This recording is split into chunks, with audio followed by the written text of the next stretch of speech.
How do you become a family leader that's worthy of being followed? There's a lot of men out there that are struggling with this, struggling to figure out how to gain the respect and love they seek from their wives, struggling to establish a strong bond with their kids, struggling in a job they hate to make ends meet because they feel it's too risky to build their own business, and wrestling with the idea of adhering to a higher power and seeking out a true relationship with God. If you fall into any of these or are just looking to level up as a man, husband, and father, then you're going to want to stick around for this episode. What's going on, fellas? I want to welcome you to Alpha Dad Consulting. I am your host, G. Vidal, and on this show, we focus on helping family-leading men create the home life they truly want. We do this by bringing you the tools, resources, and conversations that are aimed at helping you fortify your mind, master new skills, and elevate your tribe. On this episode, I invited a fellow brother of mine that can help you guys do this in spades with the wisdom and experience he brings to the table. His name is Matt Beaudreau. From growing up in a rough family situation to entering the world of academia, working as a teacher and administrator, Matt came to uncover how flawed the system of school is and how much it's failing our young heroes that he decided to build his own. He founded Acton Academy, an alternative to public school that focuses on student-led learning. He is a go-to expert on homeschooling and has a number of programs and resources that can aid you on that journey if you're interested. Matt is also the co-founder of Apogee Strong, an organization that specializes in building up young men through online mentoring and challenges in order to become successful leaders as they become adults. And just recently, at the start of this year, he co-founded Apogee Strong Dads, which is a mentorship program for fathers to become better family leaders.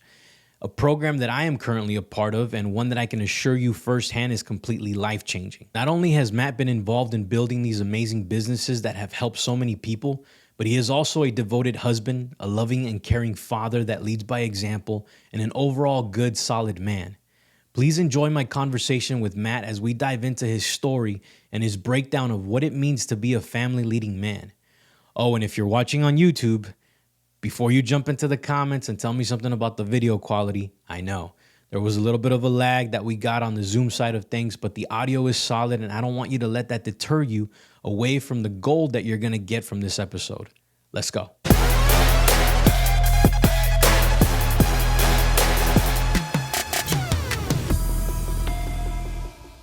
All right. Well, first I just want to thank you for doing this, man, and for coming on. It means I know for you, it's podcasts and all that stuff, and you're used to this, but for me, it means a whole lot, for you to be able to come on here.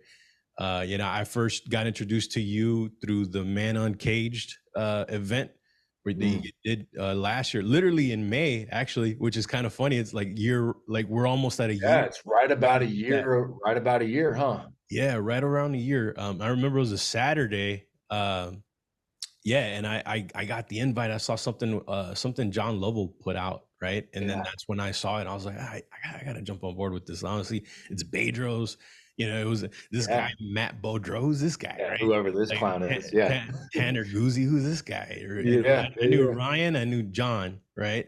Those are, and Beaudreau, so I knew him a little bit, but then I jumped in, man, and your talk actually was the one that resonated with me the most, because you were talking about like home education. You were talking about being a leader as a man, showing that example. You posed those examples of your young man as well.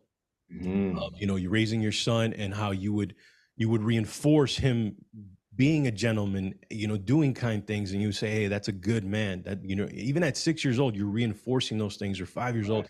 And, so that like resonated with me, man, because I was like, wow, this dude, like, he gets it. He knows, and as great as the other speakers were, like your talk was the one that I was like, all right, like I want to dive into this guy's world, and I want to know what he's about.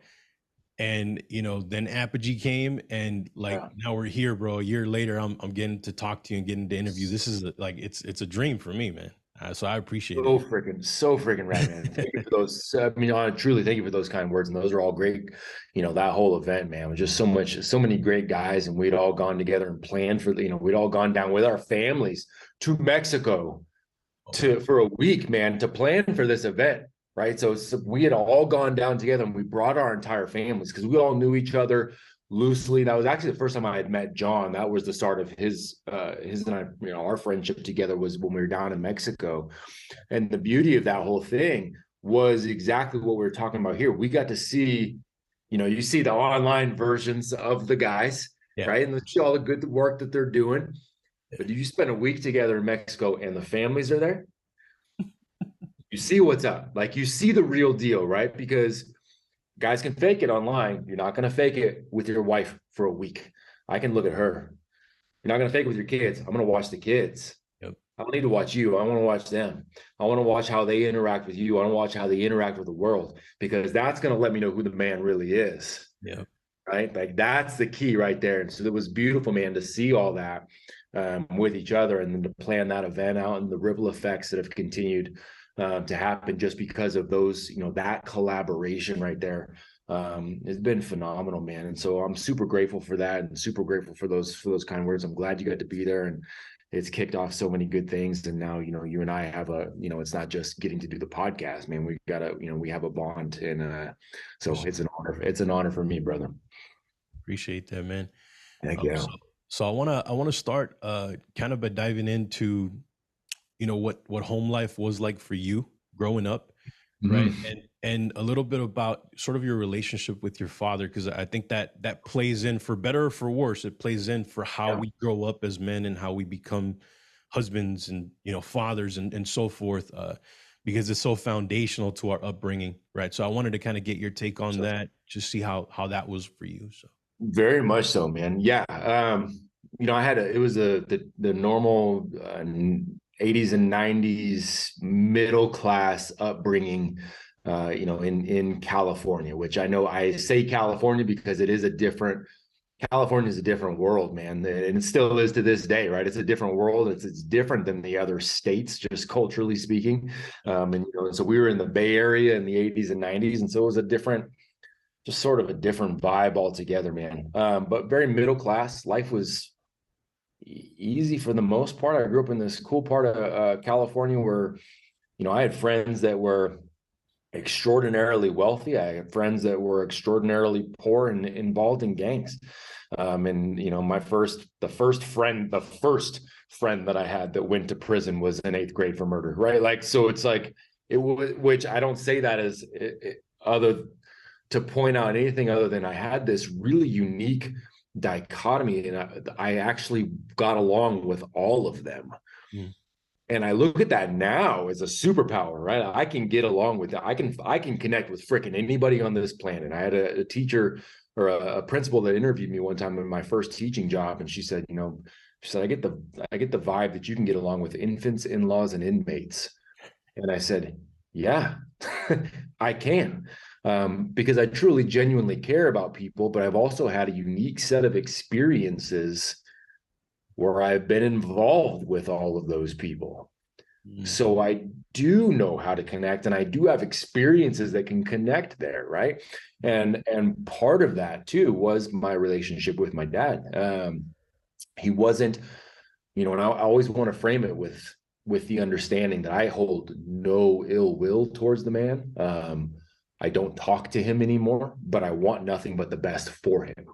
I don't think he's the right person to be around my kids, which is a big part of the reason. And he doesn't agree with some of the things that, so there's a disconnect there, and that's fine. And it's okay. And I wish nothing but the best for the man. I have nothing but love for him. But I don't have the respect for him as a man that would put him in the category of I'm going to bring him around my family, right? Knowing what I know now. So, so as that young man, my dad brought a lot to the table that made me grow up really, really, really quickly. I know he loved us. I know he cared for us, but he was a hard man. He was a hard man to live with. And he wasn't a good man. He wasn't faithful to my mom. He worked in law enforcement, but was kind of on the shady, kind of the training day side of things, right? So he was kind of that sort of guy where he and his buddies, I loved a lot of his friends and got along well with them, but also I could see like, wait a second, what you're talking about sounds like you're the bad guy, not the good guy, right? And so I got to see this weird dichotomy. I talk about being the savage and the gentleman. They were the savage and they had families, but they weren't necessarily the gentlemen. So it was a really unique perspective. But ultimately, at the end of the day, what it was fear, man. I was afraid of him. I didn't have a relationship with him. I was afraid of him. He was a violent guy. He wasn't a good guy. He wasn't a happy man. He was battling his own demons. So I had to learn very early on to be a quick judge. When he came through the door as the oldest in the house, everybody was afraid of him, right? So as the oldest, he came through the door, and I had to be the one to go, okay, what's the mood? What does it look like?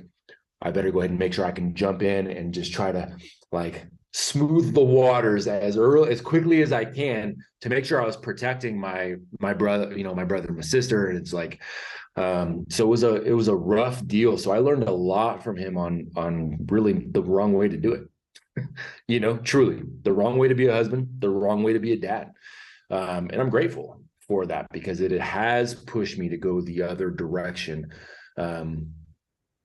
As an adult, as a young man, I was trying to impress him. Like, I have the natural aggressive tendencies like he does. I like to fight. I have always enjoyed the physical altercations, man. I never shied away from them. I did it competitively and I did it recreationally.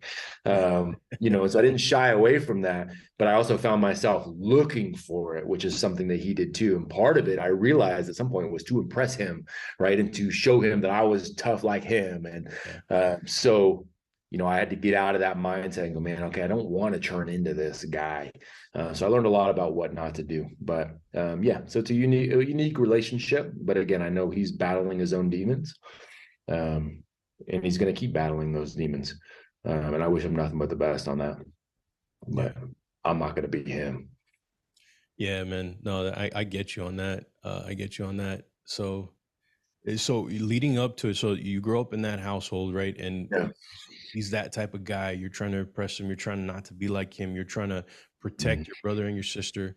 Yeah. The oldest. I'm the oldest in my family too, so I understand that concept of wanting to Mhm. protect your younger siblings, right? So as you get older, I remember you saying that you moved out pretty early, right? Like you were like 17, 18. 17, Is that correct? 17, Okay, yeah. 17. Can we go there and see what was that like for you? Like what was the trigger for you? Like, all right, cool, I'm out. Like I'm gonna go figure this out by myself. And then how was that journey? From figuring that out to the point of I want to get to this because this is going to be fitting for this month, right? An apogee where we're talking Yeah. about wives, marriage. Yeah. I want you to go from 17 meeting your wife. Yeah. Man, that's hard at 17, right? It's I had a lot of confidence in myself and in my abilities. I didn't know what I didn't know, obviously at 17. But I did have a lot of confidence in my abilities. I knew I needed to get out from underneath his rule to go carve out my own path because I didn't want to be afraid at home. He no longer was with my mom, so they were separate houses. I wasn't having to protect her, although I didn't like the way my stepmom was being treated either. The hardest part for me at 17 moving out was the fact that I knew my brother and my sister were going to still be there. So I was maintaining close channels, close relationships there, but I knew I needed to get out and do my own thing. It was difficult, but I knew breaking the bond, and I don't even remember a conscious decision around it in this regard, but I subconsciously I knew that I couldn't have him hang anything over me. I couldn't take money from him anymore. I couldn't live under his house where he was paying for the food, because he always used that as part of the manipulation tactic, right? Of like, no, you're going to do this because I take care. As soon as you're not under my house, like that old school kind of that stuff, right? Which again, you know what? There's some truth to that, and I understand that. But I knew that, okay, man, if I'm going to be my own man, I can't then. So cool. I'll go pay for my own stuff. Yeah. I'll go pay for my own way to live. I'll go put myself through college. I'll work to put myself through college. I'll do whatever the hell I have to do. to get this taste of freedom, of sovereignty, right? The things that I'm so connected to now. It's like I knew at that point, man, I need that. And I'm not gonna have that underneath your rule, for better or for worse. So I'm gonna make all the mistakes myself, and I'm gonna go, I'm gonna go for it. So yeah, 17, moved out, started college, and started paying my own way, working multiple jobs to put myself through school. Didn't take any money from my mom or my dad, at that point, because I wanted to die on my own sword if I was going to die. So that in of itself is a whole, journey of growing up, because until then I had played the school game and I had done well, but it was just because I knew how to play school. It wasn't because I was extraordinarily intelligent. I had just known how to play school. So I played it well, got my straight A's, stayed out of trouble for the most part, other than, some fights here and there and some girl stuff here and there. But that's what I was in school for, was sports and girls. Sports, fights, and girls. Like, that was it, man. That's what was fun. Right. So that's it. So going to college, I already knew how to play the school game, so I kept getting my straight A's, even while I was working multiple jobs. I kept getting my straight A's, but I was really focused on getting better at sports and getting better at girls.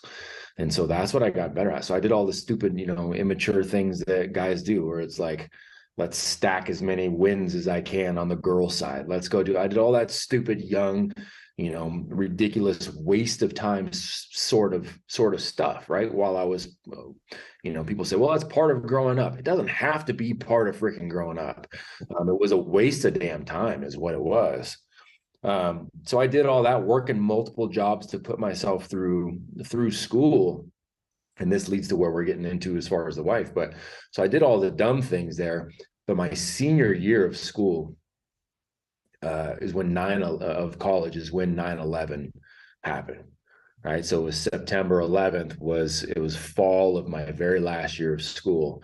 And so I looked at that and went, okay, I want to be done with school here in less than a year. I need to get some sort of direction to my life.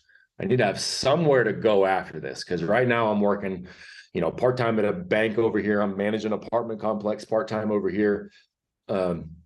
I'm working at a bar as a bouncer over here with a bunch of other guys that I was training with and kickboxing with and stuff, right? So none of those are going to be these career things. Yeah. Maybe this is where I need to do something here. I didn't necessarily have the pull to go the military route. So I'm like, all right, well, what about Secret Service? Maybe that's where I don't remember what it even gave. I think it was the movie something 1600 with Wesley Snipes. It was like, I remember that. But yeah, it was like this old school. So I was like, ooh, Secret Service is kind of cool. All right. So I'll apply there. So I applied to Secret Service. I started going through the entire process my senior year of college, and was given the conditional job offer a couple months before graduation. So that's where I thought I was going to go. Thought I had that. I had the good fortune of talking to a Secret Service agent after I got the conditional acceptance, right? All I have to do is graduate in 2 months, move to DC, and I was going to start working at the White House in the uniform division of the Secret Service. So I talked to this gentleman, and he's like, hey, you don't want to do this. You don't want to do this. There's a number of reasons why. Part of it is your own integrity. I know who you are at your core. I know you're a good guy. Let me walk you through some of the reasons you don't want to do this. So there's about a 3-hour conversation. And by the end of those 3 hours, I'm like, okay, I'm out. I'm not going to do this, which is great, except for the fact that now I still had nothing in front of me. The plan right? You had just completely shifted, gone in 3 hours.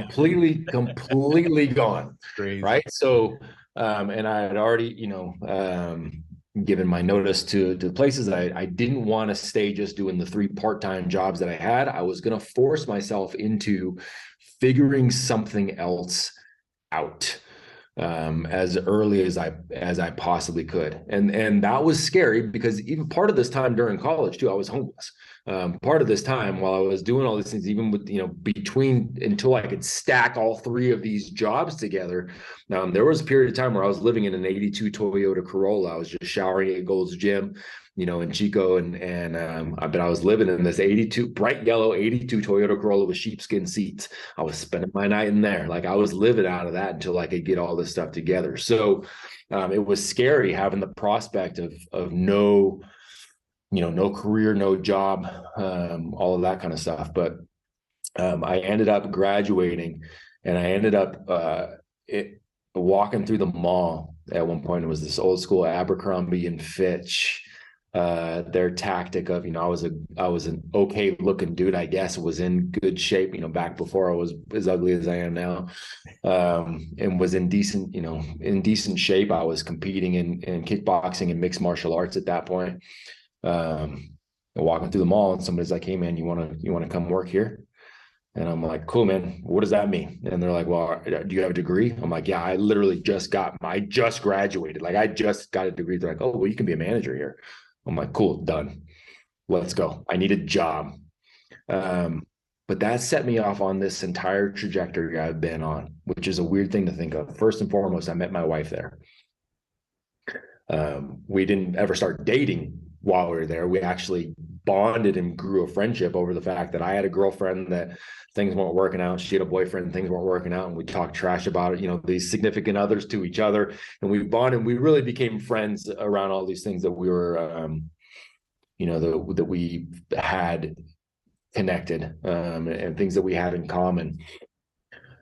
But pouring in and at least going, okay, man, I'm grateful I have a job and doing the best that I possibly could do at this job that I knew wasn't going to be a career. It afforded me opportunities to continue to move within the company. But one day, as a guy is coming in, and I'm helping him and I'm helping his family, and I'm doing the best I possibly can because that's just what I believed in, was doing the best I possibly could. By the time we got done, he pulls me to the side and he goes, "Hey man, I want you to come work for me." And I said, "Oh yeah." He says, "Yeah." He says, "I love the way, I like your energy. I like your vibe.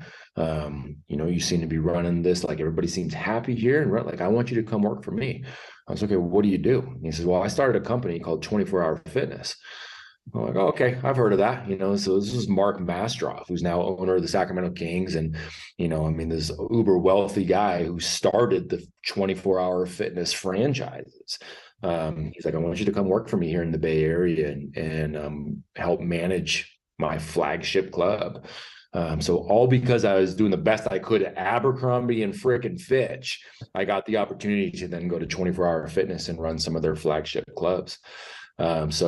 Ran those clubs for a while. And by doing that, I was recruited by somebody from Stanford University. And then that took me down the trajectory of education and all the things that I ended up getting to do. So that brought me into that. But at the same time, I had met that girl and we had connected, and just grew a friendship more than anything else. We knew each other for like 18 months before ever dating. And which was cool, man. We had that established friendship, and I'd actually gone to work for 24 Hour Fitness. I was still competing in mixed martial arts before it was really like this popular thing, not at a super high level, small shows and stuff, but I was getting in the cage and fighting and having these experiences. And some buddies and I that competed together and trained together went to go see a UFC event that was happening in Vegas. We took a couple of days to go out there and got to mix in with some of the fighters and spend some time with some of the fighters. And we were walking through MGM Grand together, and we were with Mark Coleman, who's the first ever UFC heavyweight champ. We're hanging out with him. Tito, this old Phil Baroni, who's now in jail.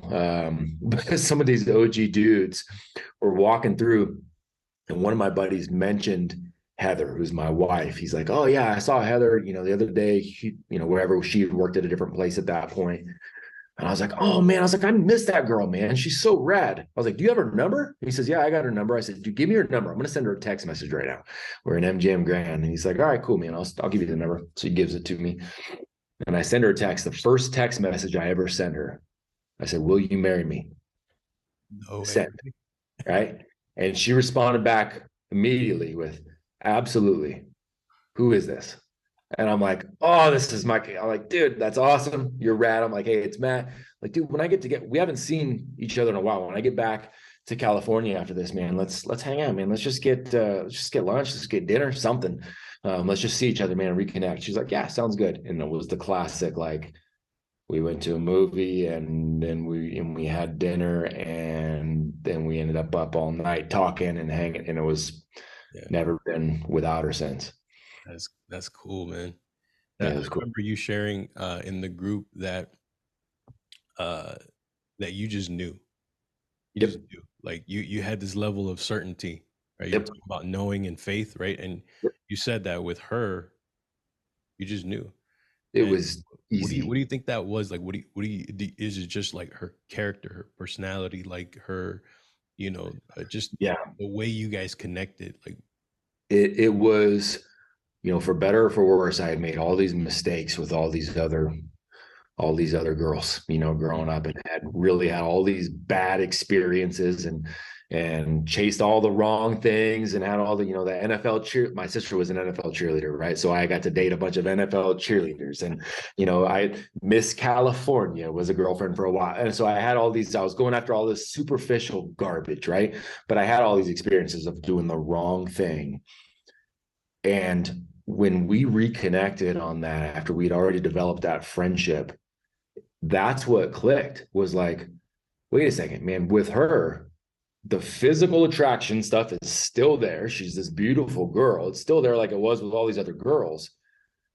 But dude, we connected because I think you're a rad human being. Like, I look forward to talking to you and just talking to you. yeah, yeah, Like, I look forward to that, to hanging out together.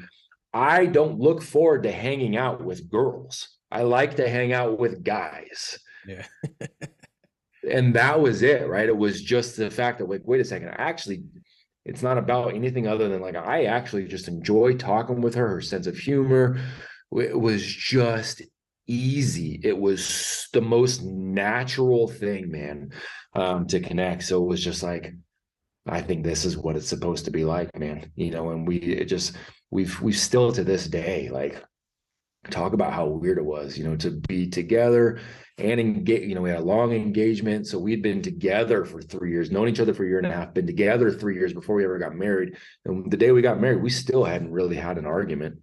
wow, that's awesome. It was just easy, and I'm not saying that we've never had arguments since then. Of course, we've had ups and downs like everybody else. Um, but honestly, man, it's easy. It Yeah, always has been. yeah, Um, so it was just like, it's been the design all along. yeah. That's that. I mean, that's what it looks like.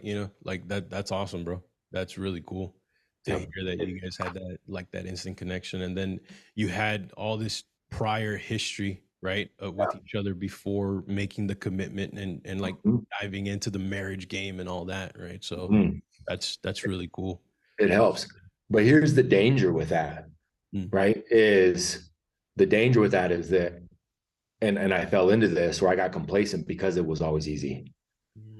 gotcha. Right.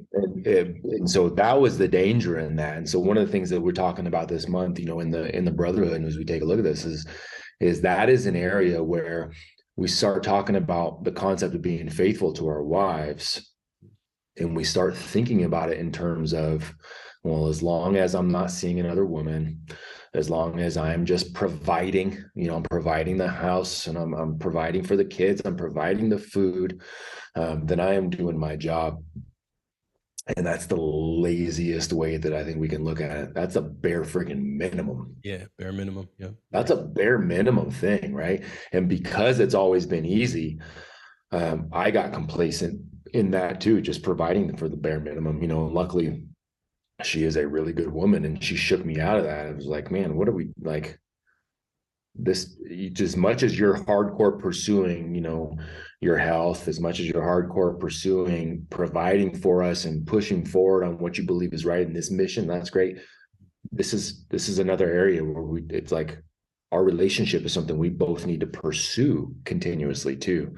And she reminded me of that. And so, I've never been able to be lazy since that reminder, right? It's like, I got to continue to pursue her. If I'm going to call myself faithful to her, the pursuit is the foundation of that, not the bare minimum. It's the pursuit that's the foundation of that. And I think that's what, we're calling other men in our brotherhood to do too, is like, let's get back to pursuing our ladies.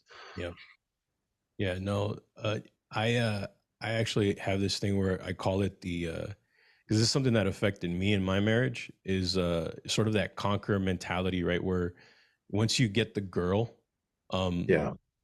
it's like it's over. Like you beat the game, right? Like Yeah. that's how it seems sometimes. Like you get the girl, Yeah. like, all right, cool. Like I beat the game and now we can just cruise the rest of this thing, Yeah. right? Yep. Yep. And a lot of people, a lot of guys, I think I fell into that. And then, Hmm. you go into this expectation because you married her, you're entitled to all the privileges and all the things that come along with the marriage game, right? And she's just going to be there, and all you have to do, like you said, is the bare minimum. She's good.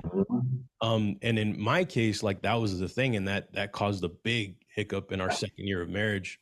Yep. While my wife, right, she was thinking like, man, this guy did all these things for me, right? As Yep. we were dating, like, wow, like he treated me this flower, like all this stuff, right? He's gonna be like the 2.0 version if I marry him, right? Yep.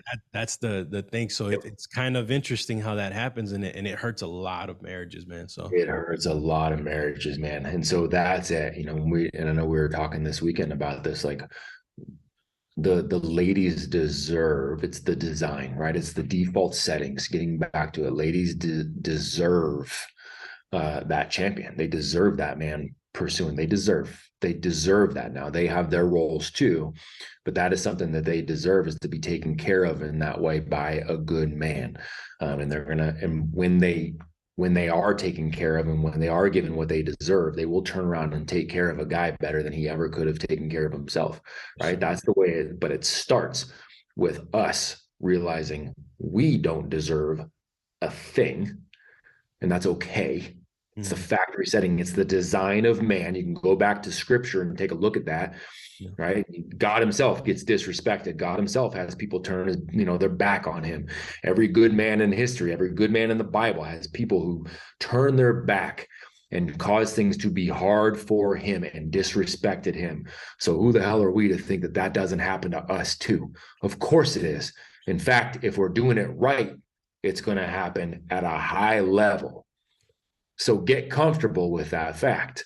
Understand that we're going to be, so we are not designed, our factory settings as males is not designed to be deserved of anything. So cool. We wrap our heads around that, wrap our heads around the fact that she does deserve a man to lead. And then you start to see what that version 2.0, that marriage version looks like. That marriage version looks like us continuously pursuing and leading her correctly. It yeah, doesn't mean that she's not our peer or our equal. That's not what that means. It just means that that is our role. And if we embrace our role, it's the only way that she can fully embrace hers.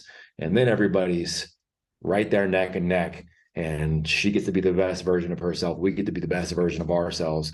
And our kids ultimately benefit from that the most. So that's the way it's meant to be, man.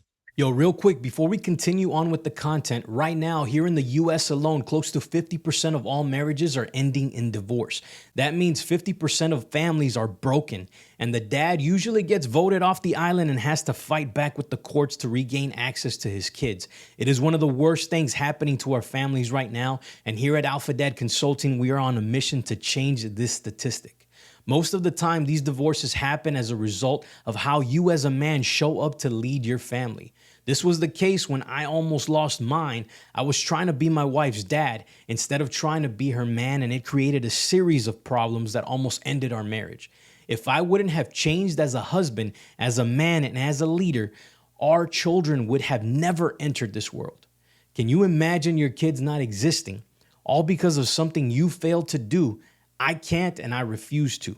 It took a lot of trial and error for me to turn my marriage around and create the family life I wanted. Look, I don't know where you are right now, but if your family life is not what you envisioned, a passionate marriage full of love and respect, an unbreakable bond with your kids, a fortified mindset, along with the necessary skills to build a life of abundance, then I want to give you the advantage I didn't have while I was figuring all this out. It's called the Alpha Dad Challenge, a free 7-day challenge that runs you through a proven blueprint of actions I've curated that you can take daily for 7 days to change your family life and get it closer to what you've always envisioned. The best part is that they don't take much time for you to do, and if you do them, they will have a significant impact on you and your family. Just go to alphadadconsulting.com/challenge to sign up. Again, that's alphadadconsulting.com/challenge. Accept the challenge and start showing up as the leader your family deserves. Now let's get back to the content.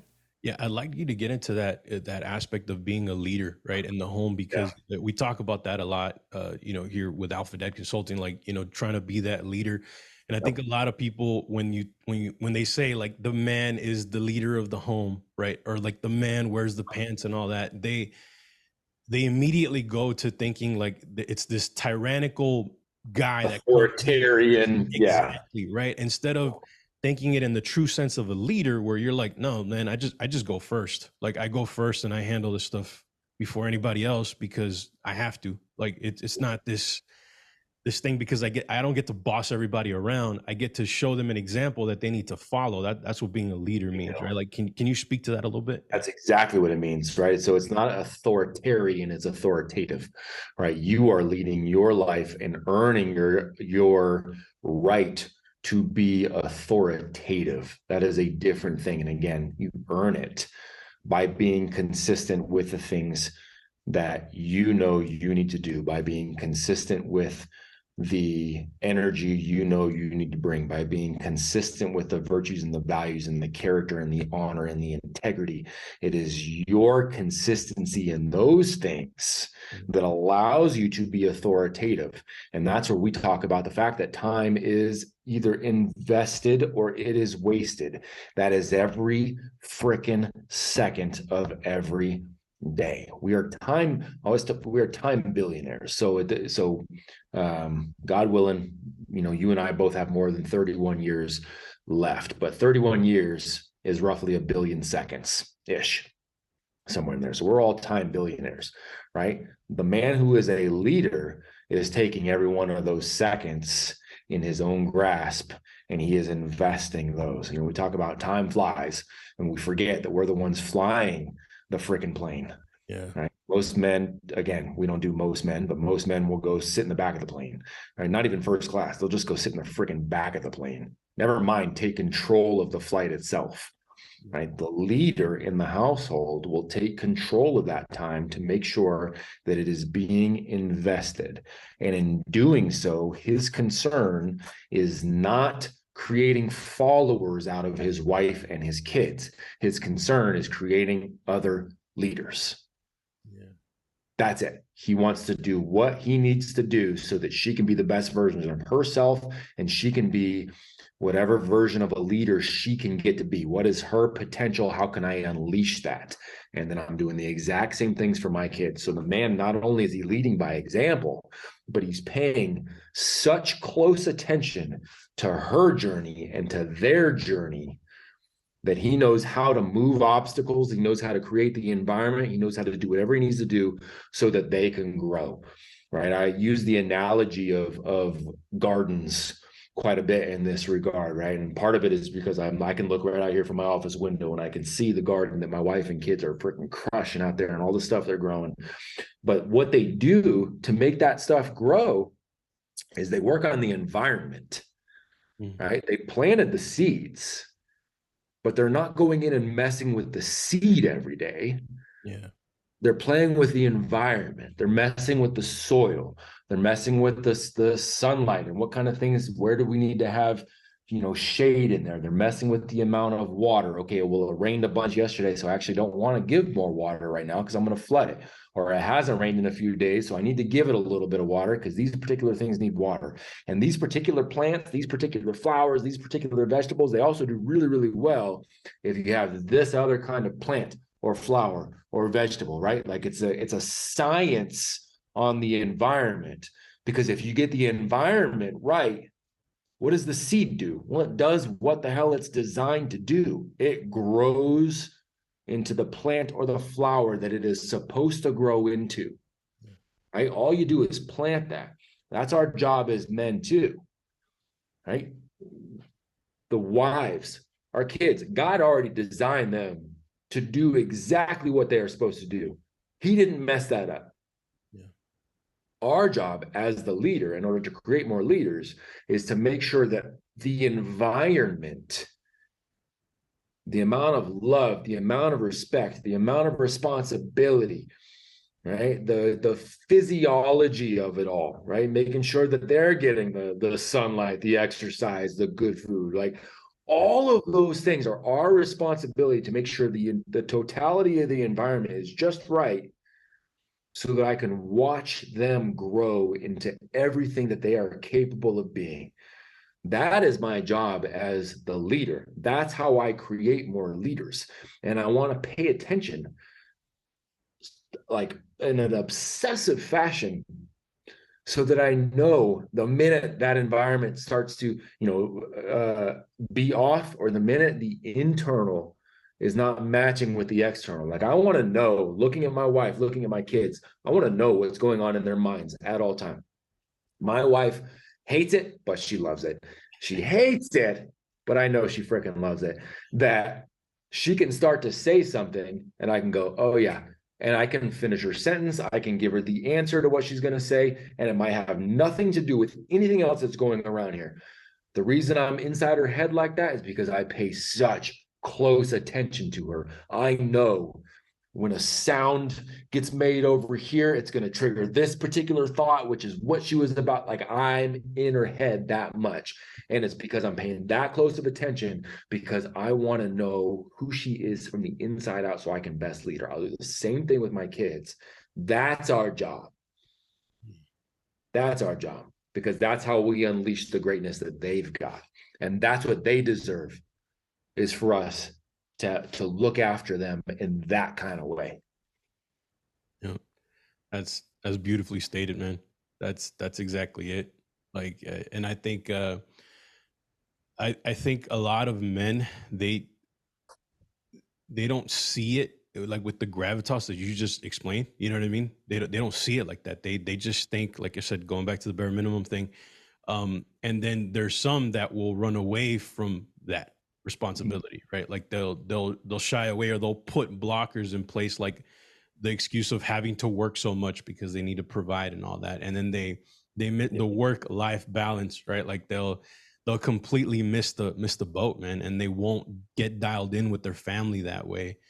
We talk a lot about here about being able to create the family life experience you want, right? Because you set the tone, like you're the leader. You have the ability to build that environment, like you're saying. So that is like, that's exactly it. So that's exactly it, man. And it's we're culturally trained to, you got everything working against you. We're born into, it's a really, really cool time to be alive, and it's a really weird time to be alive too, because we are given so many other distractions and opportunities and things to take our attention away from what our ultimate role is, and ways to continue to be afraid and to compare ourselves to. Like, we're far more afraid of what would happen if we were successful and all this, and the extra responsibility that comes out of that, than we are that everything breaking down, because society has put breaking down as a normal thing, right? Marriages are always ending in divorce. Things are always like, it's easy to quit things, and stuff just happens, and we grew apart, and all these freaking things that we have gone ahead and just accepted as real or normal or true, or we've gone ahead and done all that kind of stuff. So it's much easier to be afraid of doing the work that would bear fruit, man, the way we actually want to do it. So it's a twisted backwards thing, and we get into this weird comparison game, which, again, like, social media is great, and I don't villainize it, I don't demonize anything. There is no inherent value or non-value in it. It's like money, it's like anything else. There's no inherent value in it other than what we give it. So it's kind of a net neutral sort of thing.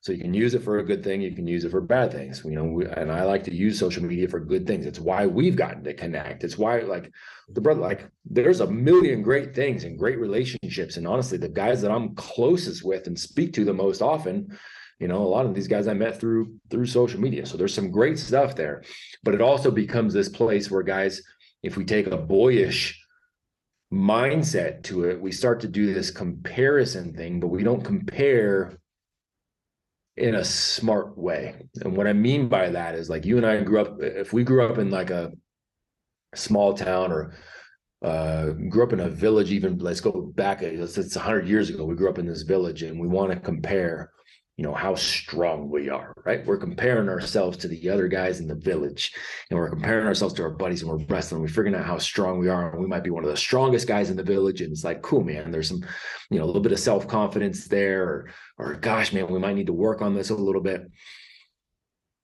Now we have this social platform where we're connected to 8 billion other people, and we start playing this comparison game, and we start comparing in ways that we really shouldn't, because we start comparing to potentially the best of the best, or something we think is the best of the best. And think about how crazy it is when you're connected to that many people. You might be the 1 millionth strongest man on the planet, right? In the same sort of comparison, you might be the 1 millionth. Think about how crappy that sounds. I got 1 millionth place. Yeah. The reality is, if you're the 1 millionth strongest man on the planet, you're in the top 1% of the 1%. Yeah. But it doesn't sound good, because we're operating in these, with these numbers and in this platform that we're not really designed to be able to handle. So there's the good, there's the bad, but it puts us in this really weird place. So we've never had more men that are more confused about how to be a good man than we do right now. We've got a lot of options to figure out how to do it, and a lot of ways to supercharge it and move ourselves forward. But we got a lot of ways that we're getting distracted and confused about it too. So it's an interesting time. Yeah. I wanted to touch on faith with you for a little bit. Like, God, the idea, where along your journey did that kind of come into play, right? Like your adherence to a higher power, God, and how important do you think that is as a man for us to adhere to a higher power? We got a lot of people that, buy it. For me, I don't really buy into like the universe thing, like take it out to the ether and the universe and all that. Like, I'd rather talk to the guy that created the universe. You know what I mean? Like that's the way I look at it. But I just wanted to get your take in terms of when that came into the equation of you. Yeah. Well, I'll answer that second part first, right? So I'm all about optimization of anything, right? So I want to take the emotion out of things and go, well, how do I optimize? I want to take the emotion out of physical health and go, how do I optimize physical health? I don't need to be emotional about it. What is the best thing for my body?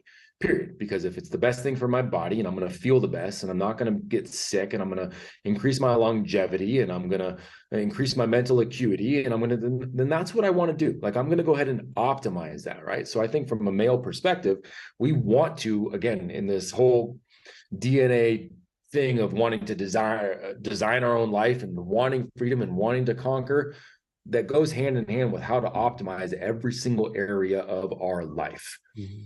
So when it comes to God, I'm with you. I want to figure out, well, what is the factory setting here in this?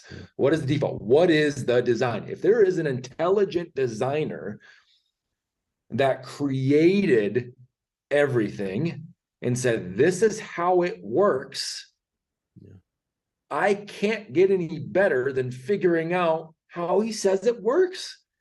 I can't get any better. I got to get as close to figuring that out as possible, which means I got to get as close to figuring out if he's there, and if he's there, who he is, right? Einstein got to that point in his whole, in his research, he got to the point where he says, okay, well, now I'm at the point where I believe there's an intelligent designer. So the only thing I can do is try to figure out how his mind works.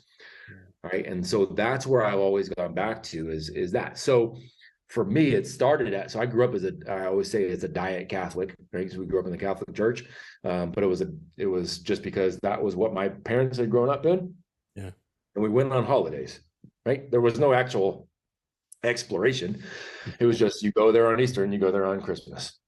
Yeah. That's what you do, right? And then people go, what religion are you? You go, yeah, I'm Catholic. And they're like, oh, okay, cool. Yeah, I'm this. And you're like, all right, cool. I don't even know what the hell that means. And you're like, all right, cool, high five, right? And then you go, there's no actual thought or pursuit. There's nothing there. And I was 19. Gotcha. yeah, I think it was 19 or 20. Was in college, going through my just being a knucklehead, like we already kind of discussed, and going through a lot, working hard, but being an idiot.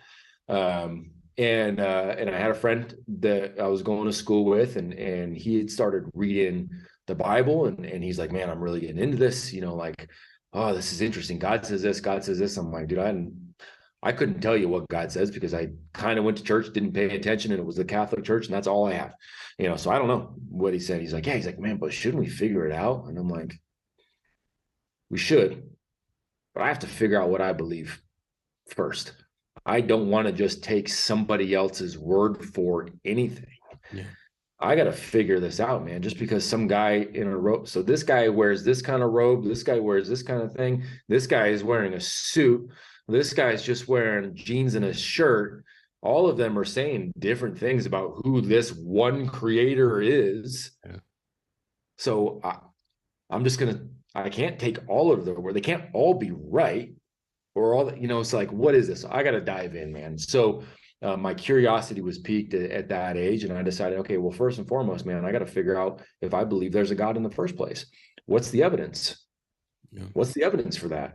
I've got to be willing to question that. I've got to be willing to go where the evidence leads and take any emotion out of it. And luckily, I didn't have a huge emotional tie, right? I didn't grow up so heavily involved in a church that it was like, this is it. This is the right way.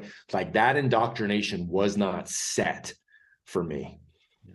So, which I look at as an advantage. So I was able to be more emotionally uninvested and be as objective as I could around this whole journey. So just started down okay, is there an intelligent designer in the first place? Let's start there, because if I can go, the evidence shows that there isn't, well, then I don't need to dive down into anything else. Yeah. I'll just kind of go, look, man, I got to figure out I can figure out how we all came to be without this intelligent designer. So I started going down like the scientific route, first and foremost. And I started reading, Richard Dawkins and Christopher Hitchens and some of these guys that were some pretty militant atheists, and started reading Origin of Species and started taking a look at the perspectives of those who, from a scientific standpoint, says there is no, they say there is no God. But I also started taking a look at those from a scientific standpoint who said, look, this all points to an intelligent designer. And so there was quite a bit of going back and forth on that, but it became overwhelmingly obvious to me from the evidence standpoint that there is an intelligent designer.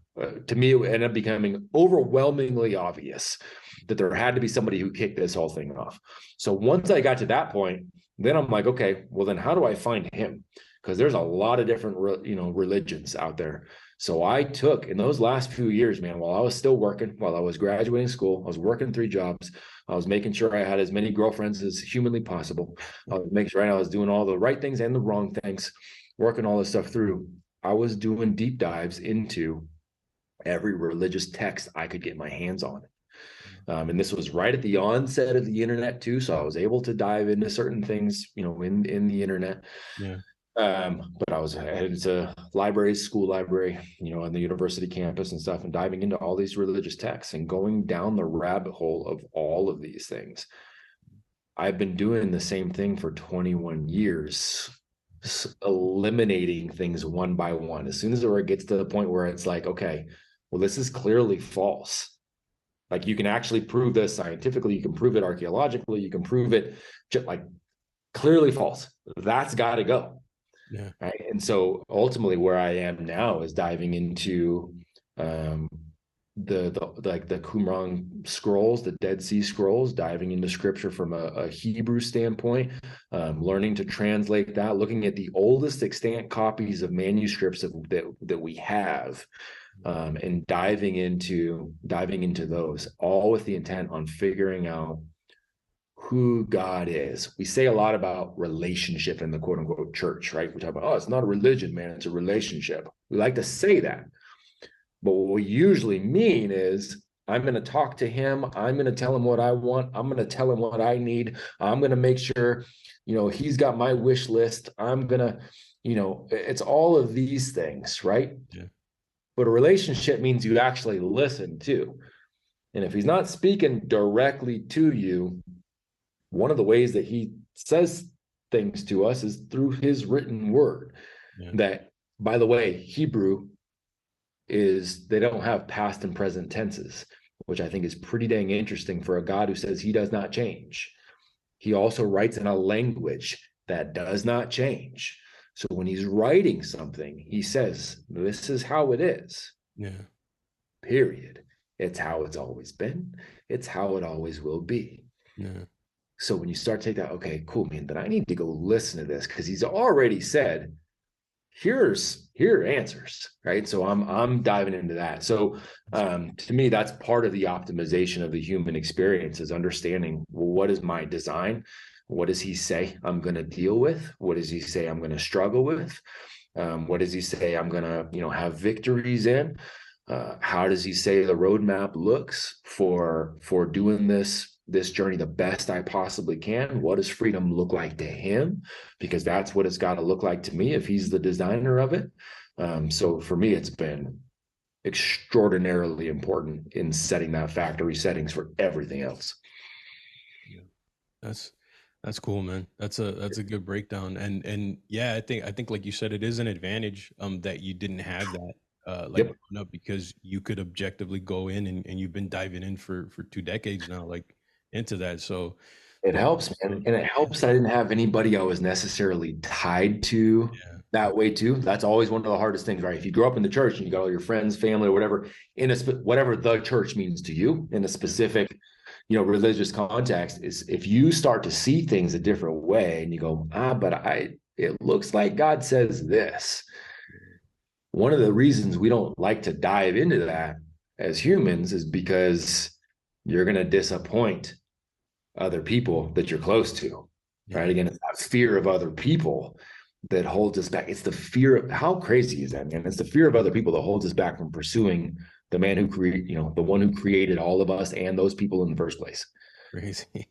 Right? And we talk about the relationship with him, but we actually care more about the relationship with them. Yeah. How they That listen. that proves it. That proves it. And their reaction to, and I've lost friends. That's part of the reason my dad and I don't connect, is because I have taken a look and gone, hey, God says this. And he's like, yeah, but the church says this. And I'm like, well, I'll choose who I'm going to listen to. You choose who you're going to listen to. Let's see where this goes. Yeah. It's a tough deal. It is tough. And it happens to a lot of people. I didn't grow up in church. I came in at a later point, and I was like maybe 13, 14 or so when I actually started, trying to take it seriously. Yeah. I was actually I started rapping. So like I was in a hip, Okay. and it was a Christian hip hop group. And we did we rapped all over. Like we went on stages and rapped for like 7 years. Yes. Like I was doing that. So it was cool. It was a good time for me, to learn, and I would dive into the word and write lyrics and all that stuff. You know what I mean? So it gave me a lot of experience, but there was a lot of that, because I went to so many different churches, I would see what would happen in the background, Yeah. So you got to see a lot of the hypocrisy in some areas. If I was performing with other groups, you got to see they were one way on stage, they were one way off stage, so it was a lot of that. So for me right now, as I keep diving in, like we just did the faith month right now, like, or diving into our beliefs and all that, like I'm still wrestling with a lot of things, not so much because of how people will view me, but just wrestling because there's so many beliefs that I think I've had. Like they're so indoctrinated in me, or they're so put in me that I'm trying to detach the emotion from it and just be like, okay, cool. I need to look at this objectively. Is this right? In search of truth, right? In search of the truth. Yeah. So correct. And good for you. And the part of the beauty of this whole journey is that none of this ends. We'll play that game infinitely. Infinite games. It's an infinite game, and that's a good thing. It's also the thing that scares most people into not playing the game in the first place, because they're like, I don't want to work on figuring out who God is and what he says for the rest of my life. I just want whatever box I have got him in right now, and I want to just talk to that box, man, and call it good. Right. When that's just like, what a wasted opportunity, man, to continue to dive in. What does Yisrael mean? Right. It means part of it means to contend with, to wrestle with, to endure with. When you break down the words, it means all of those things. So you are continuously enduring, engaging, and wrestling with the Creator. That's literally what Yisrael means. Yeah. And if you're not doing that, you are missing the boat. You're missing out, and it's tough, man, when you do see the hypocrisy that's there, it doesn't make God right or wrong, but it turns people away from that. And that's a really, really, really difficult thing. It was always a difficult thing for me too. As far as taking a look at the corporate church. And so it helped, because I started going, okay, well then who am I listening to? Am I listening to the church, or am I listening to God? Because we equate one with being the same. It's like we equate school with education, right? Until you realize those are not the same thing, right? And we talk about church as this is God is in the church. Maybe like, are they the same? Right. And and as I started diving into Hebrew, and I was running Christian schools, and as I had access to some very, very well-known pastors. And as I started diving into just looking at just the Hebrew, and it wasn't stuff that I was coming and making things up. I'm like, wait, it says this right here. In our versions of the Bible, it says this. Those aren't the same. There's some slight differences there. It's not the same thing. There's some little bit of changes, but it kind of changes the concept. And I went to some of these very well-known pastors and was like, what do you think, man? Like, that's crazy, right? And I got one of two responses.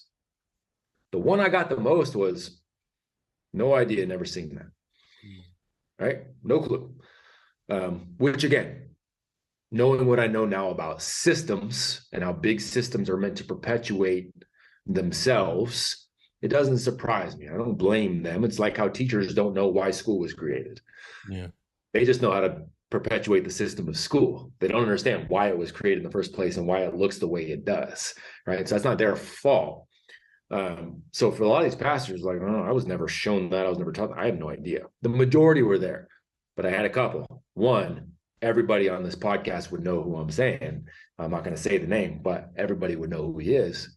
But if we talk about that, the money doesn't come in anymore. People don't want to hear that. Man, I can't. Sorry, I can't live that way. I don't live that way. I will not live that way. And he'll have a whole lot more fans than I ever will, and I'm all right with that. Just can't, man.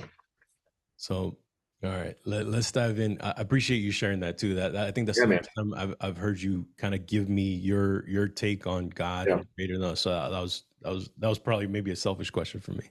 Oh man, that's cool, and I'm glad to have that's again one of my favorite topics and favorite conversations. So, and everything in the brotherhood, I try to do my best to go, look, here is where there are opportunities to grow without me. I don't ever try to come in and go, and hey, I have the right answer. Because first and foremost, that's garbage. Second, that's not my job. My job is not to get people to think like me. My job is to get people to think, right? I want to build more leaders. And so leaders have to go through that, their own journey on this. We're trying to lay out a roadmap to go through your own journey, not to go through somebody else's journey. So, but I'm always glad to dive, on, off, on the record, off the record. And I'm always glad to dive into that, man, for sure. Nice. So I want to dive into, some of these missions, man, that you've been on, because there's the school, right? The home education front, that I want to kind of dive into first. And then I want to get into apogee. Yeah. Because that's a whole nother component of that. And you're, ultimately, I think you're the overall mission that I see objectively, like looking from the outside in, like you're helping families, bro. Like Yeah. you're, you know, but you're doing it in this very strategic way where it starts with school and then Yep. it goes into young men's program, and now you're Yep. going dads, and then we're Yep. going ladies, right? So there's a roadmap that you're building. So I want you to kind of dive into that real quick. So Yeah. You know, the education Mhm. side of things, it was my first was my first part of this roadmap. It was my first exposure, you know, going from Abercrombie to 24-hour fitness, and then 24-hour fitness to Stanford University. You know, it was kind of this cool experience that I'm forever grateful for. Was when I was at Stanford University that I got to start to see the game, and really what it was a reminder of the game that I already knew. You know, and I tell people all the time, I figured the game out at 4 years old in kindergarten. I figured it out then, sitting and being grouped into a I was in the red group for reading, and I could remember look around, seeing the blue group and the yellow group, and going, worst readers, next best, next best. They think we're the best readers, so they've got us grouped here. Interesting. I remember very clearly sitting at a table at 4 years old, going, "Oh, okay, there's a game here." And then I kept paying attention to those patterns, and it was third grade, I think. You know, I was 8, where I went, okay, this school thing, man, I've got it figured out. Yeah. I'm going to be able to get straight A's for the rest of my life, and I won't even really have to do the homework that these kids are doing. Like, this is actually really easy to do. This, I remember figuring it out, man. That's why I got the straight A's all through school, because I figured out that game, right? Yeah. So once I'm working at Stanford, then I got to see more into the totality of even the quote unquote higher education and the game that is being played there, and the fact that you got this big system there, and everybody thinks college is one thing, and there's a meritocracy around admissions, that there's like the whole story that we're sold. Yeah. I started going, well, that's not real. That's not real. No, does nobody else see that that's not real? That's not the game we're being sold. Is this over here? And then I'm seeing all these young people who are in there who are really, really smart academically, right? And they're really good at the game of school, and they're in there with their biochem and their whatever, you know, books and all that. And I'm like, but I also see how stressed they are. I see how unhappy they are. I see how miserable they are. I see how unable to do all these other things in life, you know, like some of the, and again, that's not a blanket statement. It's not like every single one of them, but I'm seeing all this going on, and I'm like, man, this is fascinating to me. I'm going to see if I can connect the dots on this. So that really started the whole thing for me, in terms of going, man, well, what if we are starting people off on the wrong foot? Like, are we doing this wrong? And why? And how the hell did we get here? So I started getting very fascinated, you know, very curious about that whole thing.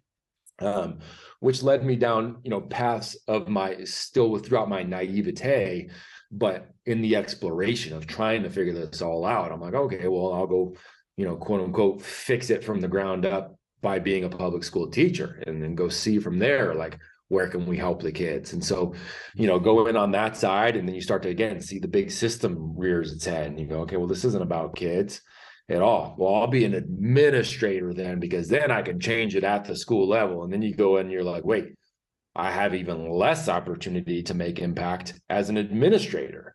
And I also see that it's less about the kids than I thought it was. It's more about the money, the politics, than I've ever thought it was. Well, shoot, I better go private then, because private, at least you're not, you know, tied to the state. Wait a second. Private is the same pig, different shade of lipstick. It's all the same stuff, because partially we've developed it after this, right? So I start going down this path of, why are we doing things this way when there are clearly so many issues? What's the deal?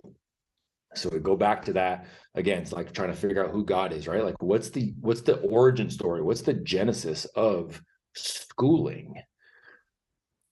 Oh, school is designed to break the human. School is designed to keep the person from ever getting back to those factory settings of how God designed us to operate. School is a huge part of that. As soon as I saw that, I could no longer work in a system that I did not believe in, because I thought ultimately I was not doing, I knew I was helping with my individual relationships. And there's so many good teachers and administrators that are out there that are good humans. And they are, yes, you are helping with some of those individual relationships, especially for those kids who go home to parents who suck, right? Like, you're the best humans they see all day. Dude, I have nothing but love and respect for you. I'm talking that system, that religion of school as it is designed by the enemy. It is not designed by the creator. The best way I can put it is that system is designed that way. So as soon as I saw that, not only could I not be a part, but I had kids of my own. There was no way they were going to go into it. Right. So I had to figure out what is the best way to build something that is as close to allowing for that hero's journey, the reality of who those geniuses are meant to be in order to flourish. Right. So it all started there. So we started building out schools, and I was lucky enough to have this organic speaking career that ended up happening at the same time. So I was going and speaking to Fortune 500s around the world and standing on stages in front of thousands of people, but I was getting to talk to the CEOs and the hiring managers and the HR directors of all these big organizations, who were also telling me what they wish they saw in young people, but they're not. And they've got all these really smart kids with their college degrees, but they suck and they want to fire all of them. And here's why, right? So I could see all of these things, which would allow me to go back. And as I'm building these schools that I wanted my kids to go to, I'm like, and here's what we're going to do, because you need this ability and this opportunity to go for. Like, it was great. I could connect the dots for all these families. And ultimately, man, I didn't care if we had 10 kids at my school and, my kids were 3 of them, right? Like, I didn't care. Yeah. But luckily I was able to, because of all my experiences, explain the reality of the situation to a good enough degree where people got on board, and we started growing fast, man. And I helped grow this entire network. I started launching multiple schools in California where I was. We built this entire network of schools, and I got to help entrepreneurs launch these all over the world, right? As we're doing this, one of the conversations that came up in the network all the time was, man, are we in the parent business too? Are we in the parent business? Like, what's going on? So there was a couple conversations that kept coming up. Are we in the parent business? And are we still doing right specifically by our young men? Because part of the design of school is it really gears more towards girls in general anyways, more docile, not naturally as aggressive as, squirrely, different developmental stages that happen, things happen at different times. So there was always like, man, are we really doing right by our young men? We're not including enough of the physiology in here, the physicality, and are we in the parent business too? Because if we're talking all this growth mindset all day, every day, yeah, but the kids go home to parents who aren't living that way and they're speaking a different language, well, that's working against us too. So those are the things that kept coming up. And so that's where Tim and I connected and went, okay, what do we need to do around this? So, first Tim was like, hey, I want to open one of these schools too. I'm like, cool, man, let's open one of these schools. Let's get this rocking and rolling. Yeah. So we started working on Apogee Cedar Park.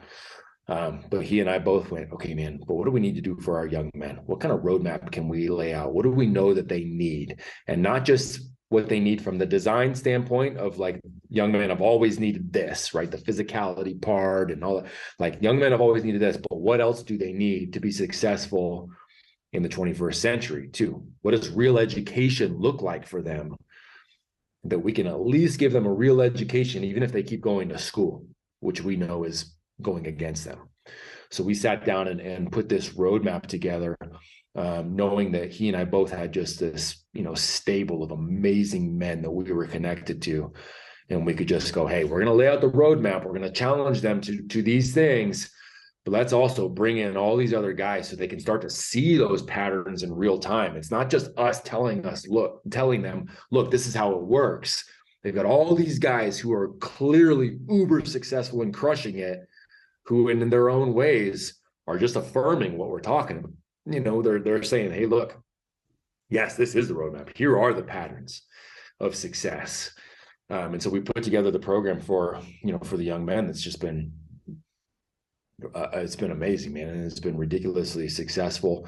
And when I say successful, I mean young men are transforming their lives, and young men, they are transforming. We're not transforming their lives; they're transforming their lives. We're putting the roadmap out, but they're taking it to heart and they're getting after it. And the ones that are doing it, relationships are improving with family and friends. Opportunities are presenting themselves to work with some of these best organizations on the planet. We got 17-year-olds getting 6-figure job offers. These guys are just freaking crushing it, and it's amazing. And so then the next logical step was, okay, let's go to the leaders in the homes and let's make sure these guys are dialed to have the same opportunity, because Tim and I both, we're like, we had the opportunity to learn some really, really cool things, but we still missed the boat on things too. So what would we do? What does it need to look like to lead in the 21st century? Let's go here. And more importantly, going back to what we were saying earlier, how do we build more leaders so that these guys then go out in their communities and they're repeating the process? They're leading young men there. They're leading other men there. They're launching schools. Like we were launching schools so they could capture a large group of individuals and help those guys. That's how the mission actually gets accomplished. So that was kind of the long version of the process there. Oh, man, that's awesome, man. Like the fact that you guys even just started down this trajectory has been like phenomenally life-changing for me personally, being coming in on the dad side. And it's been cool to see, to get the privilege to be able to jump in on those mentor calls with the young men, because I get to see their level of questioning. Like these kids are, I mean, they're amazing, dude. Like they're so respectful. They're so, still like just phenomenal young men. Like you can't, like you look at the world outside and you'll be like, man, like, I don't know what the young men look like outside, but you look at that group and you're like, man, there's hope, right? Yeah, exactly. And what's cool, man, and I love the fact that the men have access to the young men's calls and can watch that, because all it is for them is a decision to go ahead and jump in and dive in, and to do that, to be respectful in that way, to put in the time, all it is the decision. It's no different than the men. The problem is the men have been fed more BS for longer. Yeah. So the men will be, we'll have guys on there who are struggling. And again, I love every single brother that we have, but here's how men operate too. We get ourselves into such BS garbage frames of mind that we'll be the guy who doesn't have a great relationship, going on with his wife necessarily. There's struggles there. Kids don't really listen to me. I kind of hate my job. I'm living paycheck to paycheck. And then I've got, Alex Hormozy on, who's worth $100 and something million, right? Yeah. But we'll be the guy who goes, yeah, I mean, that was cool and all what Alex said, but I could do this better, or that part's not realistic, or that's the garbage that we feed ourselves as men. Yeah. And that's fear talking. That sounds like confidence. It's really fear. And we're excusing away the fact that we've screwed all this stuff up because we don't want to own it, right? The beauty of the young men is they have not taken on those extra layers of fear that come across as some sort of bravado. They haven't tricked themselves into thinking they can do better. They haven't tricked themselves into all that BS yet. Yeah. So they just come with the respect and humility and just go, cool, man, what do I get to learn right now? Right. And that's the difference, right? And I'm not saying that's all the men. That's clearly not the case. I'm just saying men in general will do that, right? And they're like, oh, I've got it all figured out. Do you? Everything's dialed in? Good, man. Go get it. Then go create more guys like you. Yeah. If you're not doing that, then shut up. Yeah. That's crazy to me, man. But you're right. I mean, and I've been there. I've had seasons where I've had that, I'm not exempt for sure. Like I know for sure I've had seasons like that where I think I know it all, or I think I have all these things dialed in. It's like, oh, man, like that humility that they come with, and that just level of, like, hey, I want to learn, and that Yes. drive, that ambition to want to get better. And yeah, man. And these guys that you're bringing in, like Alex and all these other, I mean, you've brought every mentor that has come on to talk to the young men and the dads. Like, All you killers. guys are just, yeah, exactly, man. Like All killers. you can't knock any of them. They're in their own field of play. Yep. They're playing at a high level. And Bingo. yeah, whether you agree with them, whether you disagree with them, whatever, Sure. it doesn't matter, man. Like they're playing at a high level, and they Absolutely, man. pass for us for sure. So Absolutely, man. And there's so much to, and that's again like the, sometimes I get to, I just pinch myself too, where it's like, man, these are the conversations I get to have every single week yeah, with these kind of guys. I have never had a mentor call for the young men or the men where I didn't walk away and just take nuggets from myself. yes, sir. And just go, man, that's cool. That was a reminder that I needed, or that was insight that I needed. That was a new way of looking at something that, that I can connect the dots to something else. Like I always walk away from that going, oof, okay, cool. Time well spent. Growth. Growth. I mean, it's freaking fantastic. What do you think? So with us, like with the Apogee dads and Yeah. why do you think it's important for us to have a brotherhood, right? Like a brotherhood of brothers, and people, like good men around us that we need to rely on? Because I want you to kind of talk to the lone wolf out there, right? Like the guy that's, I got this stuff, like I'll figure it out. I'll figure it out on my own. Like I could figure out the marriage game. I could figure out the fatherhood game. I could figure this all out on my own because maybe I didn't have the dad, to help me. I didn't have a dad, or I didn't have the best dad, or whatever it is, but I'll just figure it out. I don't need a brotherhood. I don't need to tap into something like this. Yeah, I get that. I do get that mentality, man. I mean, I get it. And I've fallen into the lone wolf style, right? And a lot of our guys, a lot of guys now too that are in the fatherhood and the marriage game. We all grew up around the same time, so we grew up. We watched Rambo. We watched Schwarzenegger was always kind of the lone.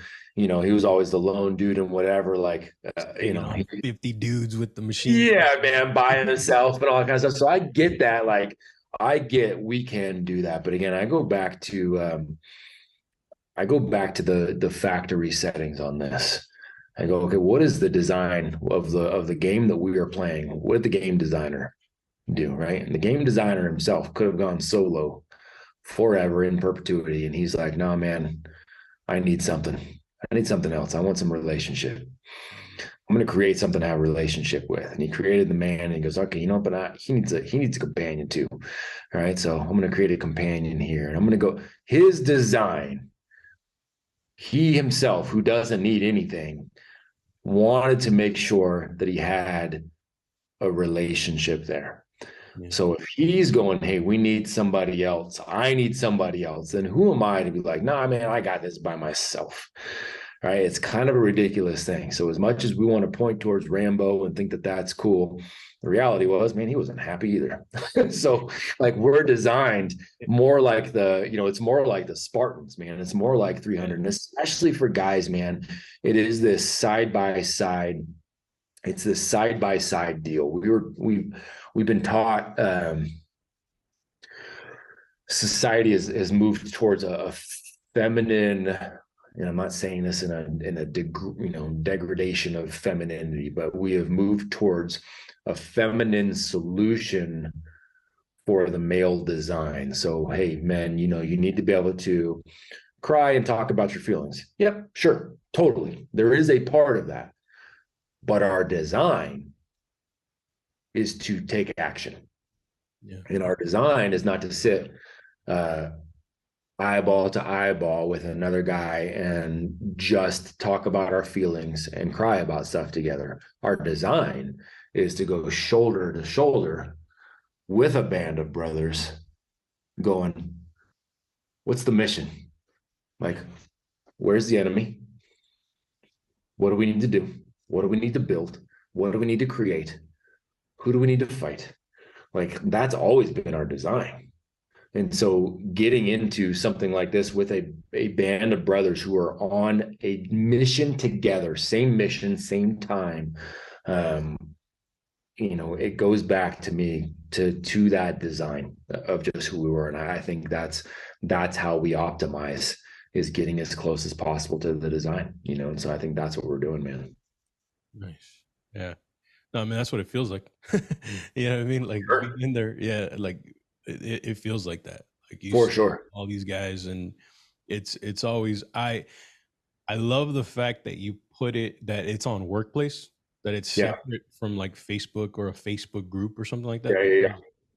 because there's distractions there, right? Like they have ads, they have all these things. Like you jump in and you're in your feed, right? But on Workplace, it's like its own platform, Yep. and I would much rather jump in there and get Yep. inspiration, get motivation, get all the good things from there than I would, jumping into like the regular social media stuff. Right. So It's going to be completely curated in that way, yeah, right? And so that's the benefit of Workplace. And um, I know a lot of organizations will use Workplace. I know a lot of groups like ours stray away from it because it's an expensive platform because of those kind of things. yeah, But that's part of our strategy of moving the mission forward is helping to not only be able to white label the new tech that we're building out so the guys can use the coaching platform specifically for young men or other men, but also tap into the 501c3 side of Workplace so that we can make sure that you can also run a workplace group and be on there in perpetuity and not have to worry about the expenses around that, right? Like we're really trying to make sure that this mission is something that can be repeated and that leaders have the ability to go forward and lead other human beings. So Workplace in itself too was a specific strategy around the mission at large. yeah. By far. That's cool, man. So we're running up on a little bit of time, and I want to be respectful of the time that you've already given me, because I love that you gave me 90, which is awesome.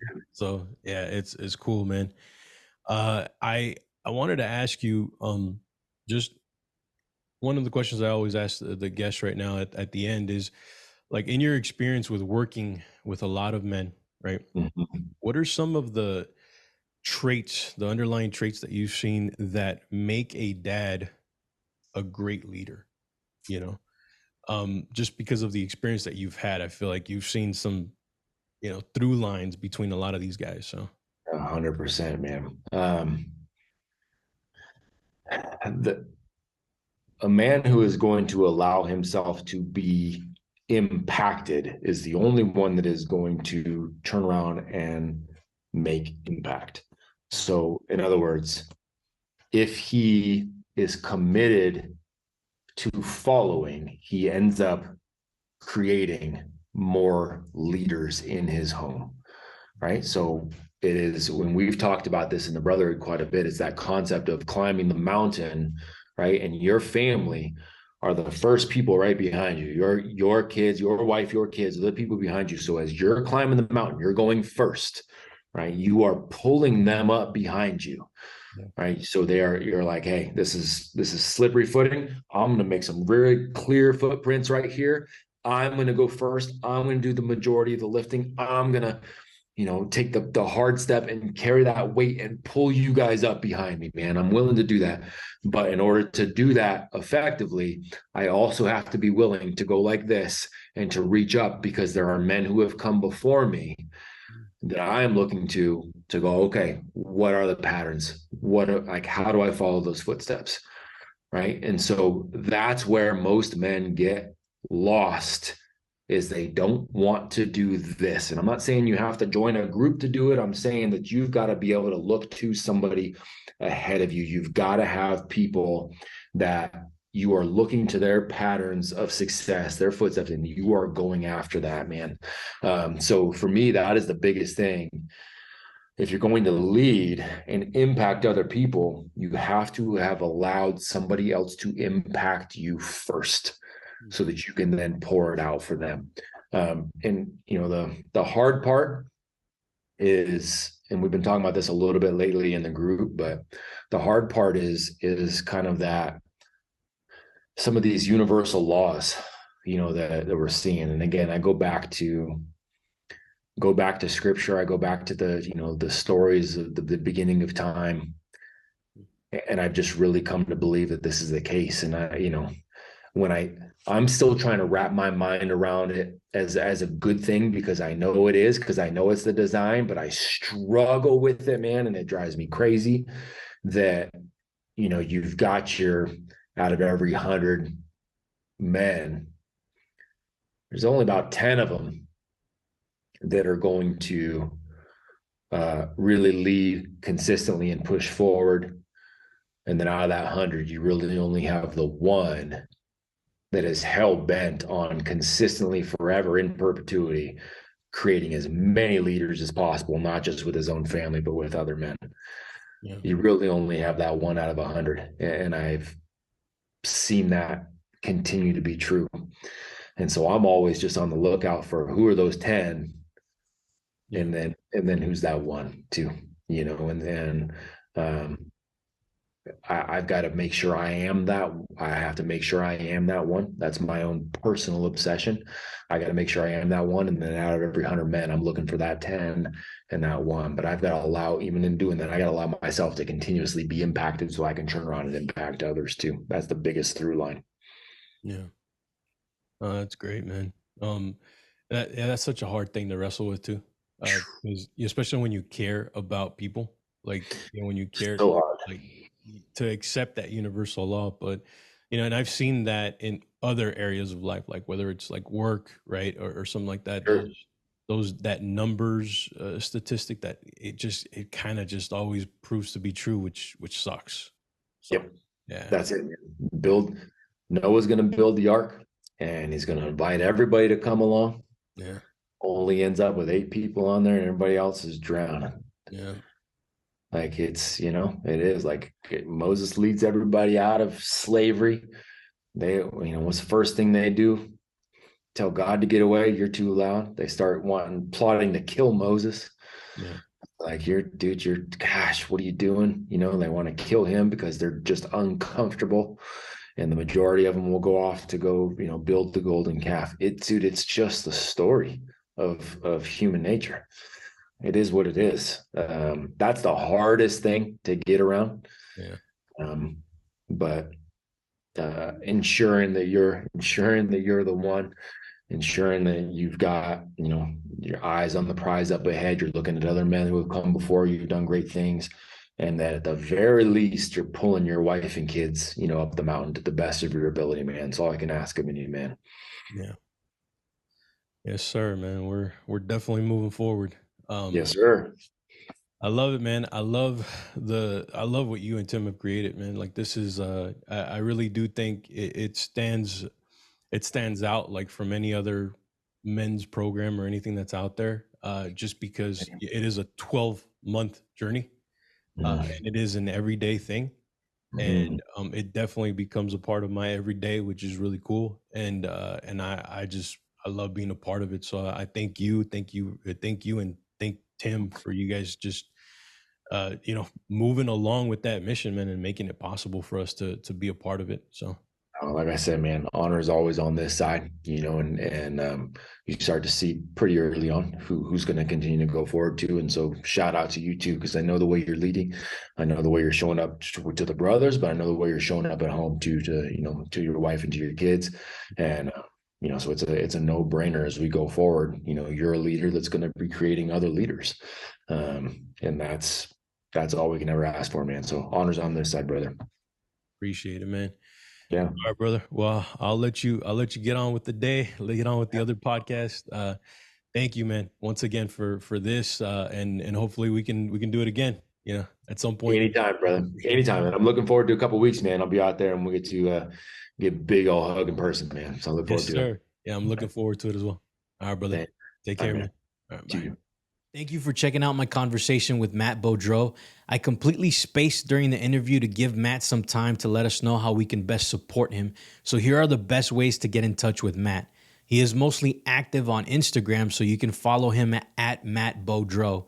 That's Beaudreau. So at Matt Beaudreau, if you want to follow him on Instagram. If you're interested in finding out more about homeschooling, you can go to educatingmoderndayheroes.com. Again, that's educatingmoderndayheroes.com. And if you're interested in the Apogee Dads program, you can go to apogeestrongdads.com.